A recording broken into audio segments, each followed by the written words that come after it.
अस्सलाम वालेकुम नाजरीन। डी चौक का ऑपरेशन तो हो गया और शहबाज शरीफ साहब ये जिम्मेदारी किसी और पे डालने की कोशिश कर रहे हैं, लेकिन ऐसे चलेगा नहीं क्योंकि वज़ीर आज़म तो शहबाज शरीफ साहब ही हैं ना। अब ये चालाकियाँ नहीं चलना ही। चुनाचे फैसल वाउडा साहब, आप जानते हैं कि वो किसकी नुमाइंदगी करते हैं, किसको रिप्रेजेंट करते हैं। वो एक टीवी प्रोग्राम में शरीक थे और उन्होंने कहा कि ये हुकूमत नालायक है और हुकूमत ने डी चौक के एहतजाज को दुरुस्त तरीके से मैनेज नहीं किया।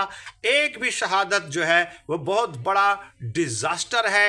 ये हुकूमत की ज़िम्मेदारी है और हुकूमत को ये ज़िम्मेदारी कबूल करनी होगी। यानी अब ब्लेम गेम शुरू हो गई है, एक दूसरे पे, दूसरा पहले पे डाल रहा है। लेकिन ये खून रायगा नहीं जाना, ये बात याद रखें। खून बोलता है, खून खुद गवाही देता है। शहबाज शरीफ साहब, आप ये जिम्मेदारी लेंगे और